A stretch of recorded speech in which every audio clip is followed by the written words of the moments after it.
महाराज हो रहा था।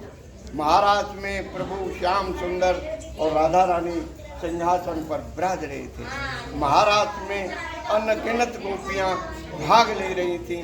उनके पैरों में पायल और घुंघरू बंधे थे। उधर कैलाश में प्रभु महादेव अपने प्रभु श्याम सुंदर और राधा रानी के भजन में बैठे थे। वो भज रहे थे राधे कृष्ण राधे कृष्ण राधे कृष्ण। जब महाराज शुरू हुआ तो गोपियों के पैरों के पायल और घुंघरू बजने लगे और उस महाराज में एक ऐसा मधुर संगीत पैदा हुआ जो कि तीनों लोकों में छा गया। वो इतना मधुर संगीत था जिस किसी के कानों में वो मधुर संगीत की ध्वनि गई वो महाराज की तरफ दौड़ने लगा। चाहे वो देवता हों, किन्नर हों, पशु हों, पक्षी हों, सभी महाराज की तरफ दौड़ने लगे। उधर कैलाश पे प्रभु महादेव जी के कानों में वो मधुर ध्वनि गई और प्रभु महादेव जी का भजन भंग हो गया। महादेव जी ने विचार किया इतनी मधुर ध्वनि कहाँ से आ रही है जो कि मेरे भजन को भंग कर रही है, मेरी समाधि को भंग कर रही है। तब प्रभु महादेव ने अपने विवेक से पता लगाया तो उनको मालूम हुआ कि अरे ये तो यमुना किनारे बंसीवट पर महाराज हो रहा है और मेरे प्रभु सिंहासन पर विराज रहे हैं। मैं भी चलूं, अपने प्रभु का दर्शन करूं और महाराज का आनंद लूं। माता पार्वती और प्रभु महादेव उसी क्षण वहाँ से चल दिए और उस जगह आए जहाँ महाराज हो रहा था। वहाँ महाराज के चारों दो गोपियाँ पहरा दे रही थी, ललता और विशाखा।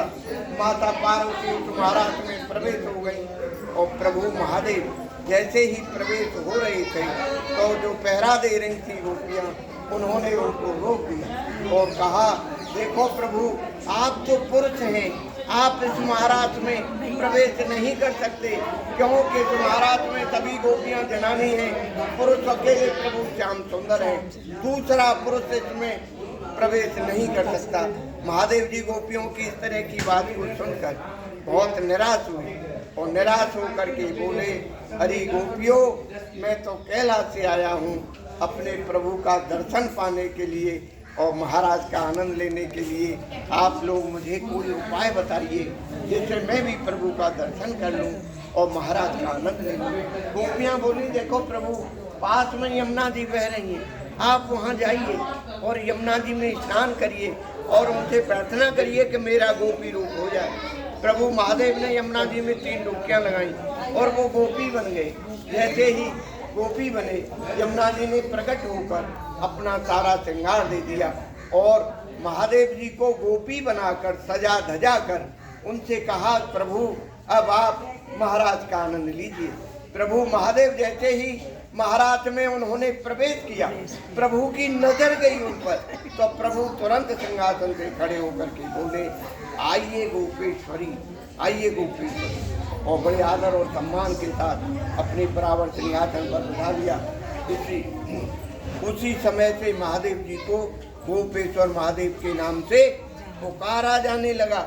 लेकिन इस बात से राधा रानी नाराज हो गई, गुस्सा हो गई और गोपियों से बोली अरे गोपियों देखो प्रभु ने क्या लीला की है। आज एक नई गोपी आई है, अनजान गोपी, काली कलूटी, उसको प्रभु ने अपने बराबर सिंहासन पर बिठा लिया है और उससे कहा है गोपेश्वरी।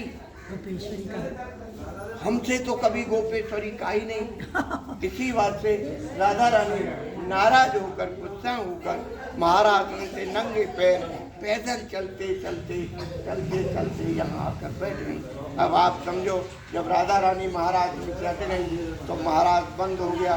प्रभु ने देखा महाराज भी बंद हो गया, यहाँ तो राधा रानी भी नहीं है। तब प्रभु ने व्याकुल होकर प्रभु चारों दिशा में राधा रानी को खोज रहे, ढूंढ रहे और पुकार रहे कि हे राधे आप कहाँ हो, हे किशोरी जी आप कहाँ हो। देखिए जिस रास्ते से राधा रानी आई थी उस रास्ते में राधा रानी के बहुत छोटे छोटे ब्रज की रज में पैरों के चिन्ह बने थे। प्रभु ने पहचान लिया कि ये तो हमारी राधा रानी के पैरों के चिन्ह हैं। उनसे रज लेकर अपने मस्तिष्क से लगाई और उन चिन्हों को खोजते खोजते खोजते यहाँ राधा रानी के पास आए। यहाँ कर खूब मनाया। राधा रानी मनने में नहीं आई तो प्रभु इनके पैरों में पड़ गए और पैरों में पड़कर बोले राधे आप गुस्सा हो गई, नाराज हो गई। वो कोई मामूली गोपी नहीं थी, कैलाश से प्रभु महादेव आए थे गोपी बनकर महाराज देखने के लिए। देखो राधे, कोई अतिथि, कोई मेहमान आपके दरवाजे पर आएगा तो क्या आप उसका आदर सत्कार नहीं करोगी? अब आप गुस्सा छोड़ो और हमारे साथ चलो। राधा रानी बोली, प्रभु अब मैं कैसे चलूँ, मेरे पैरों में छाले पड़े हैं, मैं बहुत ज़्यादा थकी हुई हूँ प्रभु, अब मुझसे नहीं चला जाता। प्रभु बोले, अच्छा राधे, आपके पैरों में छाले हैं, आप नहीं चल सकती हो, तो आओ हमारे कंधे पे बैठ जाओ। जैसे ही राधा रानी कंधे पे बैठने को होती हैं, प्रभु अंतर्ध्यान हो जाते हैं। जब प्रभु अंतर्ध्यान होते हैं तो राधा रानी प्रभु की याद कर करके खूब रोती हैं, मेरे श्याम कहाँ गए, मेरे कन्हैया कहाँ गए। और उनके रोने से, उनकी सुधारा से, ये जो सरोवर देख रहे हो, राधा रानी के सुधारा से भरा हुआ सरोवर है, इसी से इसको मान सरोवर कहा गया है। राधा रानी ने यहाँ मान किया, और मान करने से उनके आंसुओं से सरोवर भरा है, इसी से इसको मान सरोवर कहा गया है। और इस पूरे स्थान को राधा रानी मान सरोवर धाम सिद्धपीठ कहा गया है। यहाँ प्रभु अपनी बंसी और मुकुट राधा रानी के पास छोड़कर यहाँ से द्वारका चले गए। द्वारका में आपको जब कभी भी सौभाग्य मिले वहाँ प्रभु के दर्शन का, तो आपको वहाँ बंसी और मुकुट का दर्शन नहीं होगा, वहाँ सुदर्शन चक्र का दर्शन होगा। और ये बड़ी पवित्र भूमि है, तपस्या की भूमि है, प्रेम की भूमि है, भक्ति की भूमि है। जब कभी भी आपको यहाँ आने का सौभाग्य मिले तो देखिए, इस सरोवर में स्नान कर सको तो 5 छींटे जरूर डालिए, आचमन करिए, अपने नेत्रों से जल लगाइए। और देखिए, सरोवर में स्नान करने से, राधा रानी का दर्शन करने से मनोकामनाएं पूरी होती हैं और कलयुग के कष्टों और पापों से भी छुटकारा मिलता है। बोलिए जय जय श्री राधे, श्री राधे, जय जय श्री राधे, श्याम श्याम। और ये कथा जो है भागवत महापुराण में आती है, मान लीला। ये बड़ी पवित्र कथा है, मन और आत्मा दोनों को पवित्र कर देने वाली कथा है। जय जय श्री राधे, राधे राधे राधे, राधा राधे।